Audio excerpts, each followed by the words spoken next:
Guten Abend für den Interview vom Mond. Heute haben wir spezielle Gast, Frederik Ries. Frederik Ries ist am Anfang eiserengt. Für was? Weil Frederik Ries hat letzte Nationalität. Wir sind also nicht zu 6 letzte Deputiert nachher im Parlament mit zu 7. Frederik Ries hat schon eine letzte Nationalität. Heute da noch müssen abgehen, ganz komplizierter Parcours.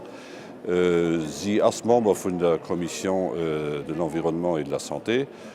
Ich meine, dass wir froh Sie ganz einfach, wie Sie Ihre Parcours gesagt haben, was Sie im Europaparlament möchten. Bonsoir Frédéric. Guten Abend, Charles. Très bien. Tu as un parcours assez compliqué au niveau des nationalités. Tu étais luxembourgeoise, oui.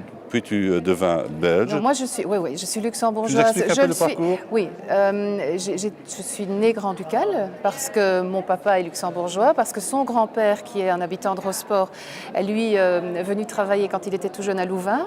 Et donc, on est devenu depuis lors résident belge. Mais il se fait que lorsque je me suis présentée aux élections pour la toute première fois en 99, juste après, j'ai souhaité devenir belge. Je n'étais pas réellement obligée, mais par remerciement, je veux dire, en hommage à tous ceux qui m'avaient coché sur leur liste, j'ai souhaité devenir belge. Et j'ai réalisé dans ce parcours pour devenir belge que je devais abandonner ma nationalité luxembourgeoise, qui a été un crève-cœur, même si je ne suis pas née là-bas, ça a été un crève-cœur et a fortiori pour mon papa. Et aujourd'hui que les lois ont changé aussi bien en Belgique qu'au Grand-Duché, et qu'aujourd'hui, d'un côté comme de l'autre, cette double nationalité, elle est à nouveau permise, j'ai sauté sur l'occasion et je suis donc dans le parcours de retour vers le Grand-Duché. J'ai rempli la paperasse qui est nécessaire pour le faire, et donc c'est imminent, je pense. Tu vis à Bruxelles aujourd'hui ? Je vis à Bruxelles, oui. Et ta famille à Luxembourg ? J'ai ma famille, mais ma famille lointaine maintenant. Ce sont donc des petits cousins ou des grands cousins que je ne connais pas tellement. En revanche, je connais beaucoup de monde parce qu'au Grand-Duché, moi j'y ai travaillé pendant 3 ans au tout début de ma carrière. Et donc c'est toujours un vrai plaisir. Moi je trouve que les Luxembourgeois, comment dire, parce qu'en même temps je parle quand même aussi un peu de moi et de ma famille, mais c'est des gens pas faciles. Excusez-moi, mais c'est vrai, c'est un peu compliqué parfois de premier abord. Mais je trouve qu'une fois qu'on a gagné leur cœur, c'est pour toujours.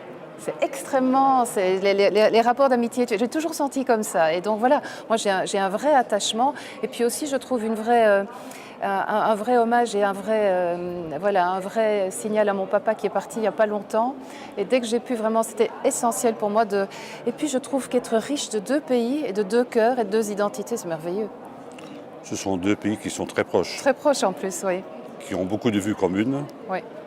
Ce qui est assez important en politique, ça. C'est on important. Arrive à faire avancer et d'ailleurs, les dossiers. nous en sommes un exemple vivant, parce c'est vrai qu'au-delà de notre couleur politique qui nous rapproche, on a ces valeurs très très communes, peut-être encore plus que...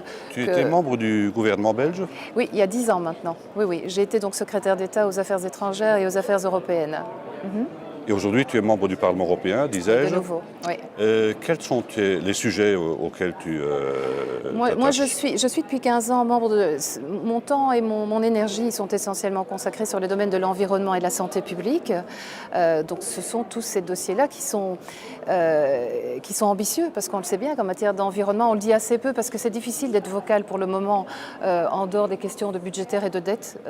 On traverse des années qui sont très difficiles pour tout le monde, mais c'est vrai qu'on ne le rappelle pas assez. Les bonnes histoires, ce qui fonctionne au niveau de l'Europe, et on est en matière d'environnement un pionnier, vraiment une lanterne verte sur plein de choses, et c'est essentiel de le rappeler. Tu es arrivé à faire la synthèse sur les OGM. Oui. C'était difficile ? Oui, c'était un dossier très bon. Ce n'est pas tout le dossier OGM, pour faire très très court, parce que j'imagine, comme toujours en télé, que le temps est compté. Il s'agissait, ça a l'air évident, mais de permettre de mieux armer les États membres qui ne souhaitent pas chez eux cultiver des OGM, de pouvoir dire non. Alors, je ne rentre pas dans le débat pourquoi oui, pourquoi non, ça appartient à chacun. Il se fait qu'aujourd'hui, en Europe, il y a à peu près 80% des opinions et une vingtaine d'États membres qui ne veulent plus. Et ils se trouvaient chaque fois traînés en cour de justice, leur cour nationale, la Cour européenne de justice, quand ils disaient non, je ne souhaite pas cultiver. Donc il fallait adapter notre législation, c'est ce qu'on a fait. Ça paraît évident, ça paraît simple. Je peux t'assurer que ce ne l'était pas. Ça a été extrêmement compliqué de composer in fine en trilogue, d'abord en commission, ensuite en plénière, et puis dans ce qu'on appelle ici un trilogue, avec les 28 États membres, tous mes collègues. Mais on est arrivé à cette synthèse qui, par définition, ne fait pas plaisir à tout le monde. Un compromis n'est pas le 100% du programme de chacun, mais il permet, c'est essentiel. Dans le fond, il donne le dernier mot aux États membres. Et ton prochain défi ? Mon prochain défi maintenant, c'est celui que nous partageons tous ici maintenant. C'est ce qui se passe actuellement, c'est mieux armer notre législation et placer le curseur au bon endroit dans la lutte contre le terrorisme global. Et c'est très difficile.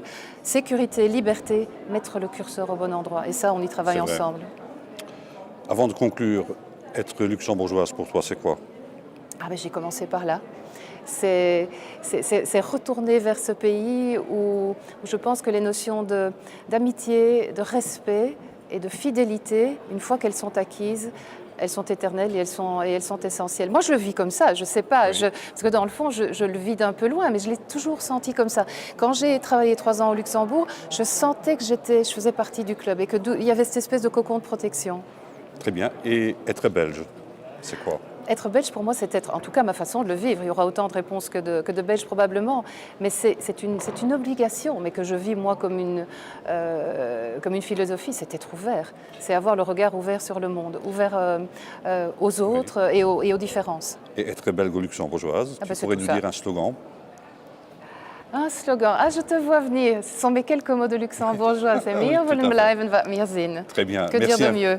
Merci infiniment, Frédéric. Merci, Charles. Voilà, dat war den Interview vum Mond man Frédéric Ries, de gesit mir se ganz gut vertreten hai mat der 7. Lützeburger Parlamentärierin. Vielmals merci an mir Frenneschen op nächste Rendezvous.